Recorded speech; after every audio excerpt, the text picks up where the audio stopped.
This is how Wes Craven went from rock bottom to master of horror. Wes Craven was stuck working a boring job at a boring college in a boring town, and he knew something needed to change. So he quit. He walked out, he went home, he packed up his stuff, and he moved to New York City to make a movie, and it was a disaster. The bills were piling up, no one wanted to buy his scripts, and he was ready to give it all up and go home a failure. But then he got a call from his friend who was making a horror movie. He needed a script and he needed it fast. It sounded like a great opportunity, but there was one major problem. He had never even seen a horror movie, but he didn't really have a choice. So he took a chance and he wrote The Last House on the Left, and it did great. So he wrote another script and the movie did just as well. But then his career took a nosedive. His next few movies didn't make any money, so he stopped getting calls. He rationed his money as best he could, but after 3 years of no income, he lost it all. He lost his wife, he lost his house, he lost his sense of purpose. It could have been divine intervention, it could have been dumb luck, but at the last second, right before he was about to pack up and go home, he picked up a newspaper and read a story about a kid who was literally killed by his nightmares. He was inspired, and most importantly, he felt like he had nothing to lose, so he just started writing. And what he ended up writing was the script for A Nightmare on Elm Street. I don't think I need to tell you this, but the movie did amazing, and it even kickstarted one of Hollywood's biggest studios. But he wasn't out of the woods just yet.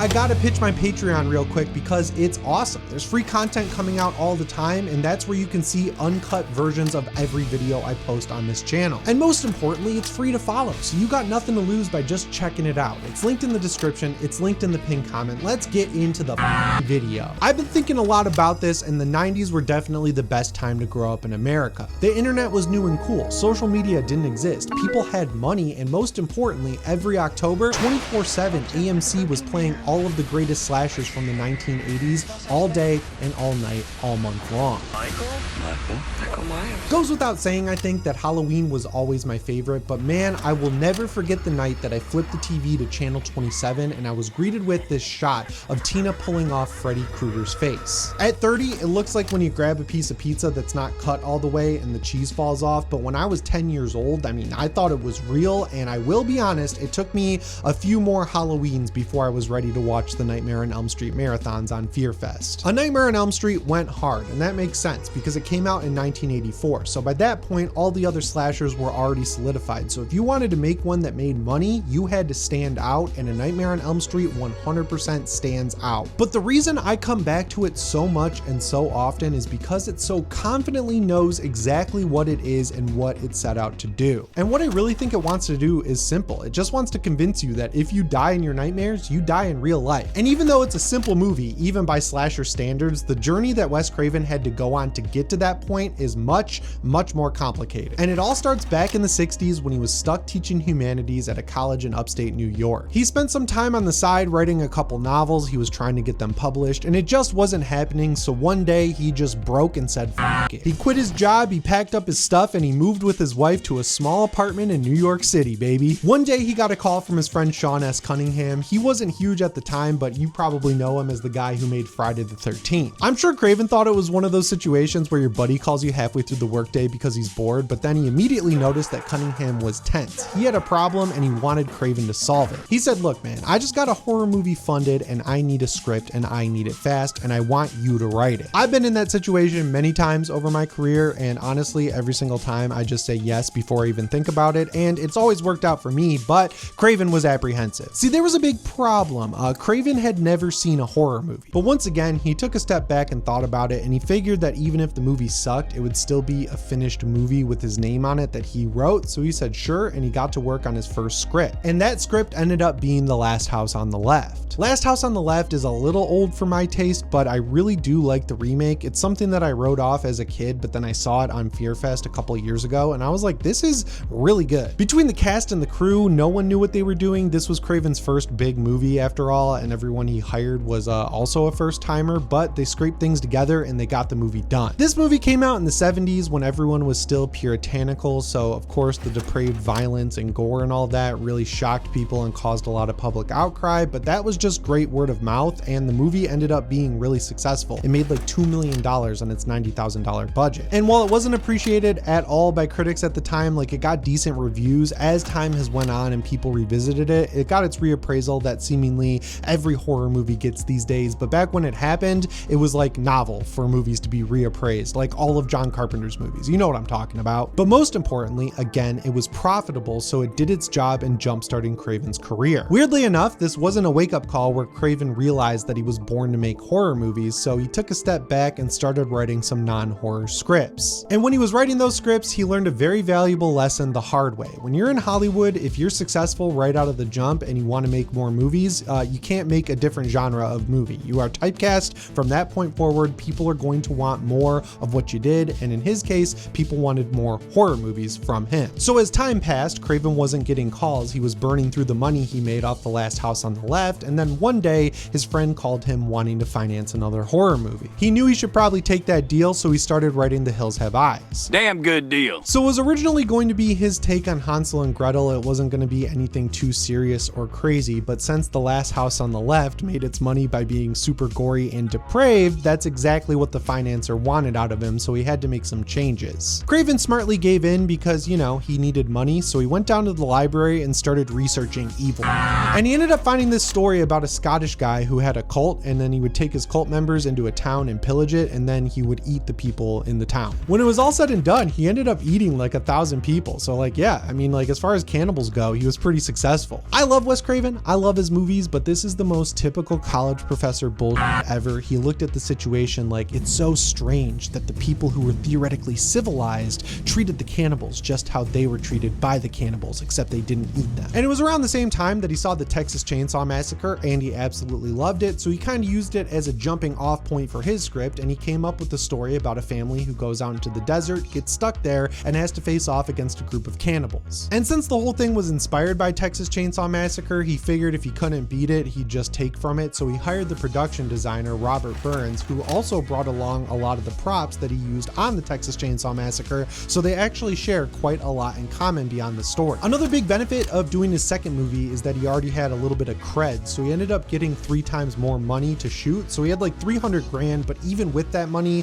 the shoot was absolutely brutal. They shot in the Mojave Desert, so during the day it was like 120 degrees, and at night it would drop all the way down to 30 degrees, so no matter what time of day they were shooting in, it was just terrible. He was shooting for 14 hours a day, 6 days a week. Apparently they didn't spend money on better crew members, so the actors were doing their own makeup. There was even a mutiny because the actors found out he wrote into the script that the cannibals would eat the family's baby, and they said, we're not filming that scene, and they just sat there refusing to film until he relented and said, okay, I'll let the baby live. And honestly, who cares? It's a movie. It's fake. Just let the baby get eaten by the cannibals. It's fake. The point is, it was a mess, but Craven really needed the money, so he pushed through and got the movie done. The movie came out and it ended up making like $25 million.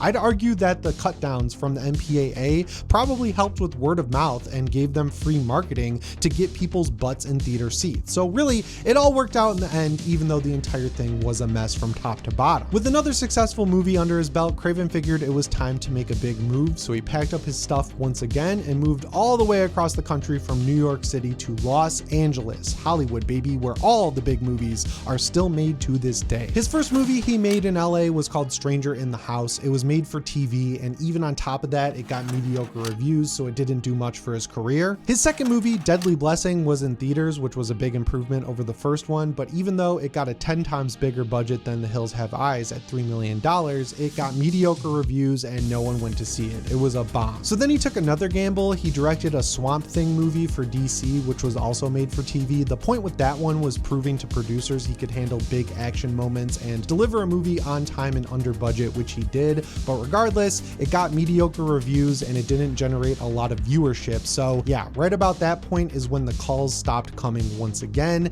and things got dire very quickly. And just like that, he was once again broke and dangerously close to rock bottom in an even more expensive city than the first time it happened. He did his best to find work, but the days turned into months and the months turned into 3 years. And when you go 3 years without getting any work, you essentially go broke. And this is where he lost it all. He lost his house for one thing, and for another, his wife left him. And then he got so broke that he ended up having to borrow money from Sean Cunningham just to pay his taxes. And it definitely didn't help that he got into drinking and he got into drugs. Like, things were really, really bad for Wes Craven at this point in time. But once again, right when he was about to lose it all for real, he had a great stroke of luck. He ended up picking up a newspaper and he read a story that genuinely creeped him out. It was a story about a family who escaped the killing fields of Cambodia and somehow managed to make their way all the way to the United States, and from that point forward their life started to drastically improve. Things took a dark turn quickly though, because every single night the parents were awoken by their child shrieking because he was having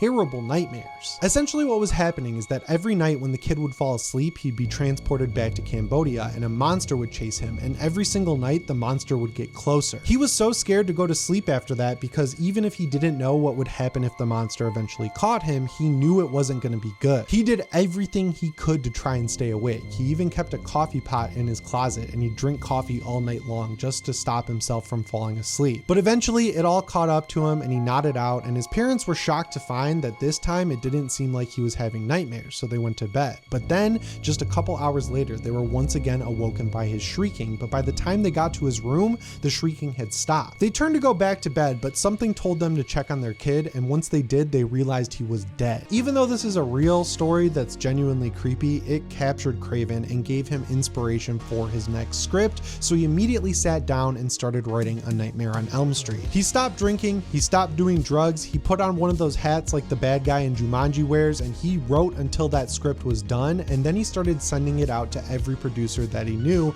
and they didn't like it. They told him, no way man, we're not making this movie. But once again, Wes Craven caught a lucky break thanks to a guy named Bob Shaye. Shaye is important in the world of Hollywood for a multitude of reasons, but most importantly, he created New Line Cinema, who's responsible for stuff like Final Destination, A Nightmare on Elm Street, Friday the 13th, The Lord of the Rings, and tons of other franchises. At that point in time though, New Line was just a tiny upstart being run out of an apartment, and they made all of their money by buying old horror movies and putting them back in theaters. It worked out for Craven because Shaye had a little bit of money saved up that was burning a hole in his pocket, and that's exactly when he was connected by a mutual friend to Wes Craven. And it worked out. Shaye thought the script was awesome, so he funded the movie, and just like that, Craven was back on top. He knew this was probably his last chance to really hit it big and save his career, so he buckled down and pulled out all the stops to make sure he was writing something great. And that was smart, because by the time Craven got started on A Nightmare on Elm Street, the slasher boom was in full swing. Craven knew from that point forward that his job was to make a character that can not only stand up next to Leatherface, Michael Myers, and Jason Voorhees, but also be distinct enough to have some longevity in theaters. He immediately picked up on the fact that the big three all wore masks, so he figured he should go down that route, but he wanted this character to be different. He wanted the character to talk and be able to terrorize the teenagers, so he kind of met them in the middle and made a character that was a sort of burn victim. Once again, he looked at Michael, Jason, and Leatherface and realized that at some point all of them killed people with a knife, so he figured he should have Freddy use a knife, but he wanted Freddy's knives to be cooler, so he came up with the idea for the glove with the fingers being steak knives. You know what I'm talking about, Freddy's iconic glove. I don't know why I'm explaining it to you. And the special effects guy, Jim Doyle, went above and beyond for the glove. He made a bunch of prototypes, but the one that he ended up making had real steak knives on it, so when you closed your fingers, like made a fist with this glove, the knives would actually cut up your forearms. It was as real could get, and it scared the teenagers on set suitably. Even with the overall look figured out, they still had to make it, so England would have to come in and sit in a barber's chair for an entire day while they applied all sorts of different makeup to his face, and he'd get pissed after a while because that obviously sucks, and he'd start swearing, but that worked out because that's how he figured out the voice for Freddy Krueger. Thankfully, as we know in 2025, it all worked out. They made a great character with Freddy Krueger, and he did his job standing up right next to Michael Myers and Jason Voorhees. And this is the slasher fan fact of the video. So I'm sure if you've watched a bunch of these 80s slashers, you probably noticed by the third or fourth one that they all kind of follow a very similar plot structure and overall formula. I've always chalked that up to the fact that these things were low budget, they had to be made quickly, so a lot of the directors probably looked at their contemporaries and just copied as much as they could to get the movie out the door and in theaters because people were seeing them. It didn't really matter if you were making fine art if people wanted to watch it. But while I was researching for this video, I found out the real reason. One of the best scenes in the entire movie is the first kill, when Tina is being stalked and beat to shit in the nightmare world, and then she's flying all over her bedroom in the real world. That scene in A Nightmare on Elm Street shows up at the exact same time as Michael Myers escapes Smith's Grove in Halloween, and it shows up at the exact same time as Ash realizes that he's stuck in the woods and he sees the broken bridge in Evil Dead 2. And as it turns out, they weren't copying each other. It all comes down to the fact that these movies were all shipped on multiple film reels. You know exactly what I'm talking about if you've seen Fight Club. The first reel could hold a little over 11 minutes of footage, so if you were making a slasher movie, you'd want to make sure that you had a really good kill right around 11 minutes before the reel switched over so that people wouldn't tune out and, most importantly, not leave the theater. But yeah, Tina's death scene was awesome. They actually built a room for it that could be rotated by the crew, and it was so expensive that they ended up using it later on in the movie when Johnny Depp dies and all the blood shoots out of his face. That scene was supposed to be a little bit more low-key, but when they started turning the room and 300 gallons of blood just started pouring to one side of the room, it caused the room to go into a spin, and that's why the blood is flying absolutely everywhere during that shot. And honestly, that mistake worked out for the best because, man, it looks awesome still to this day. Friday, Nightmare, and Halloween all work well together because on the surface they all follow similar plot structures and they all have great kills, but Wes Craven deserves credit for taking a step back and diverging with the story in A Nightmare on Elm Street. He specifically wanted a happy ending for his movie because after watching Friday the 13th and seeing Jason fly out of the lake, or watching Halloween and having Michael disappear out into the night, he felt like that was just a cheap ploy to tease a sequel in case the movie made a lot of money, which, you know, in hindsight was smart because both of those movies made a lot of money. So for A Nightmare on Elm Street, he decided that when Nancy brings Freddy into the real world, she would kill him for real, and then the following morning he would wash the world in sunlight, he'd use oversaturated colors, he'd really hammer the point home that the nightmare was over and Freddy was really dead. But unfortunately for him, the producers also saw Halloween and Friday the 13th, and that's why they were making A Nightmare on Elm Street in the first place. So they came to him and said, look, man, you got to make this ending open so we can have a sequel. It has to happen. He pushed really hard to do it his way, but they just wouldn't relent on him. So he came to a happy middle ground where when Nancy gets picked up by her friends and they put the convertible top up, it would be painted like Freddy's sweater. So at that point, you could assume that the movie had a happy ending, but it would be a little ambiguous as to whether or not Freddy was actually dead. And really, even if it did have an open and shut ending where Freddy really dies, that happened multiple times in Halloween. It happened multiple times in Friday the 13th. If the producers really wanted people to come back and see another sequel, they should have made a better sequel. I'm sorry, I know that Nightmare 2 is getting its revisionist moment. Everyone's boosting their reviews on Letterboxd, but to me, it's always felt like a movie from a different franchise, and it has some cool shots, but I just don't like it. Even with its weird ending, Nightmare on Elm Street did something crazy for Hollywood, which is make a lot of money in its first weekend, make more in its second weekend, and keep going from there. New Line had never had a movie that big, and the money they made off of it gave them a ton of cash to kickstart other projects that were also successful, so that's why New Line, to this day, is called The House That Freddy Built. And Wes Craven's dry spell was over, but unlike John Carpenter, he could not be swayed by the potential riches of coming back for a sequel. I talked a lot about this in my first video on the channel, but it is just a fact that John Carpenter was much more savvy when it came to the business of movies than Wes Craven ever was, even towards the end of his career. When John Carpenter made Halloween and Halloween 2, he was adamant about getting his name above the title. He was adamant that he had to shoot it, that he had to write it, that he had to score it, and the reason he did that was so that when they made sequels without him later on, they'd still have to pay him even if he did nothing on the movie, and he did that for pretty much everything he worked on, and that's how John Carpenter became rich. Wes Craven didn't do any of that, so when he made A Nightmare on Elm Street, he sold all of the rights to New Line so that when they wanted to make a sequel, they had no obligation whatsoever to bring him back to do it. And that worked out great for New Line as well, because they saw what happened with Halloween 2. The budget increased, John Carpenter was paid more, and it made less money than Halloween 1. They wanted to prevent that if they could, so they figured they could just cut Wes Craven out, they could keep the budget the same, they could bring in a new writer, they could bring in a new director, they could bring in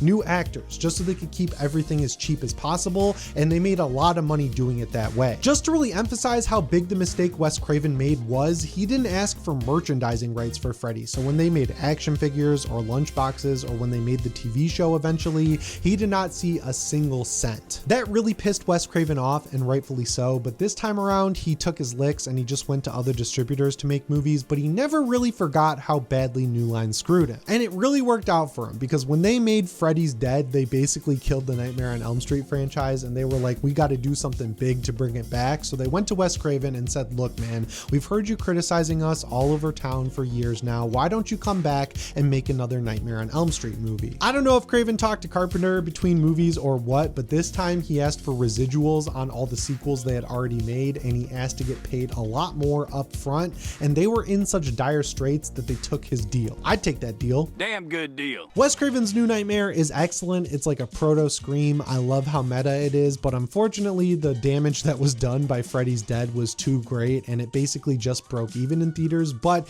he got paid up front and he got residuals, so he won in the end. So when he took that money and bought a new house, he called it the house that Freddy bought. Usually this is where I'd say this is the end of their story, but Wes Craven had a much longer career after Wes Craven's New Nightmare, but this video is already long, so I think I'll come back for a part 2 closer to Scream 7 coming out, just to time things right with the YouTube algorithm. I always like to end these videos with a little lesson, and this time it's different. The first thing you can learn, of course, is to never give up, because you're always one big break away from true success. But on top of that, I think there's a deeper thing to look at here. No matter what you're working on, everyone fails at some point. I can't tell you how many times over my 10-year YouTube career that I've looked at my numbers and thought it was all coming to an end, and whether it took a few days or it took a few months or it took a few weeks, I'd post a video and then suddenly everything would be fine again, just like it was when things started to take a turn. Early on, I definitely let it affect me too much. I would wallow in self-pity and I wouldn't do anything. I'd just be bummed out until the next video hit and then I'd be back on cloud 9. But then eventually I learned that I could use that time